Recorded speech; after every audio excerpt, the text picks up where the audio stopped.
Bro, I've been watching the WNBA and I must say, some of these women are balling. A lot of them, but some of the ones that I pay attention to, they balling. Check it out. This is Alyssa Thomas. Alyssa Thomas' assist line is set at 8. Her rebound line is set at 9.5. And then her points, rebounds, and assists is at 32.5. Like, who is this? Like, who is this? Where did she come from? Because she be racking it up. But I did find a line that I'm going to play or put on my ticket. And it's going to be under her points and rebounds. It's set at 24.5. I noticed that she fills the stat line up, right? She does a lot of everything. But what she doesn't do a lot of is take a ton of shots. When I say a ton of shots, like, she has 11 attempts. Most of the main players average 10 shots per game.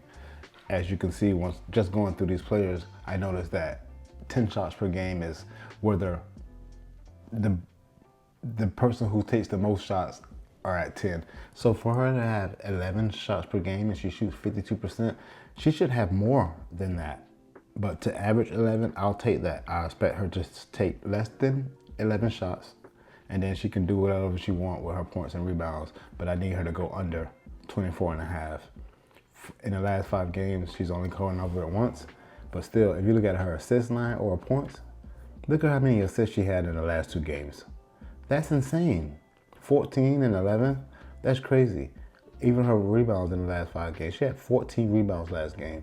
But look, her rebound line is at 9.5. I'd go under that as well. Let me look at the under. It's plus 100. Under 9.5 rebounds. She's only covered it once in the last 5 games. It's hitting at 80%. But again, I'm taking the points and rebounds to go. I'm taking the points and rebounds to go under 24.5. She should cover this easily, but it depends how many shots she takes. Because she's going to get rebounds and she's going to get assists. She is a baller. Alyssa Thomas, under 24.5 points and rebounds. Sabrina Ionescu, her point, rebounds, and assist line is set at 29.5. As you can see in the last 10 games, the under is hitting at 80%. In the last 5 games, it's hitting at 80%. She's shooting 14 shots per game. I just talked about the main players shooting a 10 or 11, but you know, obviously an average. But if you know, then there are players who are on teams where the scorer is the scorer and they just have to take that many shots. But I think Breanna Stewart plays with Ionescu also, doesn't she? On the Liberty? No? Anyway, at 14 shots a game and she's shooting 44%. She's also taking, listen to this, 7 of those shots are 3-pointers and she's shooting 38% from there. So unless she gets that 3-point percentage above 42%, she's not hitting this PRA line consistently. Not at 30, it's at 29.5. Nah, I like the under here. Sabrina Ionescu under 29.5 points, rebounds, and assists. Brianna Jones, her rebound line is at 7.5. Look at the last 2 games. This is the first 2 here is not even, this is every game this season from here. She hasn't gone over in every game this season. Why is it so high? I don't care. I like it. It's going to bump, I guarantee, under 7.5. Brianna Jones. This is a rebound. There's not really much to say about it, but every game this season, she has gone under this number. I will play this every single time. This is my first time finding it, obviously, but I will play this every single time. Brianna Jones under 7.5 rebounds. And then for my 4th WNBA play, this is going to be Ezzy. I'm not going to try your last name. Ezzy point line is at 23.5. Ezzy point, rebounds, and assist line is at 23.5. She's been straight, like, hooking it almost. I'm still taking it over because she's just showing consistently that she's going to hook it. And I guarantee it just raised it probably like 22.5 in the last game. And also she's playing against a defense that ranks 11th in every category. That's green. That's a good sign. She should continue going just over 23.5 points, rebounds, and assists. You already know I'm riding with it anyway. But let me look at her field goal attempts. Look, 10 shots per game on average, and then she's shooting 44%. She doesn't shoot threes. That's a good thing. No, me thinking that her points will come not easier, but more consistently. Especially unlike Sabrina, where Sabrina was taking, look at Sabrina's shots, 14 shots a game and 7 of them from beyond the arc. Nah, Ezzy doesn't do that. Ezzy might play inside and she getting her shots off and then she's converting. You know what I mean? Even her rebound. Let's look at her rebound line for a second. Her rebound is set at 8. She pushed it in the last game, had 12 in the game before that. I still like the points, rebounds, and assists for Ezzy to go over 23.5 points, rebounds, and assists.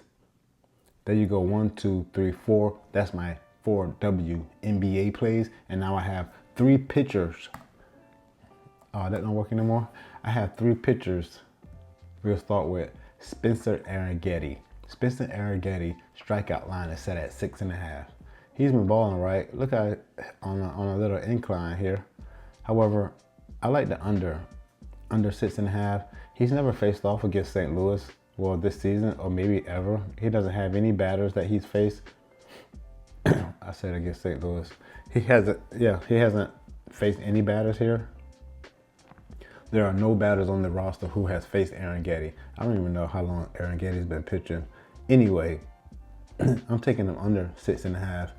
He averages 5.1 innings per outing, and his batters faced and strikeout percentage is 25%. That's really good. You know, he should get 5 strikeouts. If I was about to say 5.5, he should get 5 or 6 strikeouts, or could get easily. But I like him to go under 7 Ks. Spencer Arrighetti under 6.5 strikeouts. My next one is Tyler Glasnow. Tyler Glasnow's strikeout line is at 7.5. This is in the last 10 games. Like, he went on the street when he was just crushing it. I'm looking at the over here, that's why you see all the red. I mean the under here, that's why you see all the red. But if I look at the over is plus 100. They don't expect him to go over. Well, on the consensus, they don't expect him to go over. DraftKings and Caesar had it barely at minus 104. But I'm taking Tyler Glasnow to go under 7.5 strikeouts versus the Pittsburgh Pirates. He averages 6.1 innings per outing, and then his batters facing strikeout percentage is 36%, one of the highest. Well, I ain't gonna say if it is the highest, but that's definitely a high number. Anyone who has a 36% strikeout percentage, they throwing Ks. Their line is gonna be at 6.5 above every single game. But I'm taking it under because all of us expect him to go over. All of us expect Glasnow to fan at least 8 batters, but not me. Tyler Glasnow under 7.5 strikeouts. And for my final pitcher, this is just my 3. It's going to be a 3-man. I'm going to play it on Boom because Boom pays out 6x for 3-mans. Link is in the description. You already know. Hey, Trevor Williams, his strikeout line is at 3.5. I'm taking it over. He hasn't been consistent.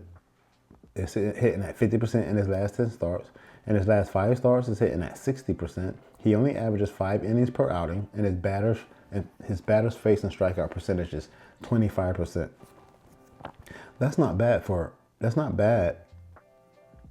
someone who averages. You know, they're a short outing pitcher. You're not looking for them to get 17 outs or 18 outs, but 3.5 Ks is low for any pitcher in the MLB. You don't usually gonna see it under that or even at 3. If you do, it'll be, you know, one of those pitchers that has that 3-inning start. You might recognize when you see lines like that. But Trevor Williams at 3.5 strikeouts, I'm going over. The consensus had him heavy. Caesars and DraftKings got him heavy, favored to go over. 3.5 is low for anyone, you know. And when I'm looking at my tickets in the past and looking at where I lost at, it was never on a line that was like 3.5 strikeouts. It was always those 5.5, 6.5. Anyway, damn, my shit don't work right now. I wanted to come back to the camera. Anyway, after, how do I do this? That's my 3-man parlay for the pitchers. And then the young ladies, I'm playing those 4 all on PrizePicks because I'm in Florida. PrizePicks, you can only get to play 4 men for the 10x, which is ridiculous. They don't let you play the 5-man flex plays, but still on Boom I could do that. But Boom won't have as many lines for WNBA as PrizePicks will. Same with Underdog, but you already know. Let's get this dough.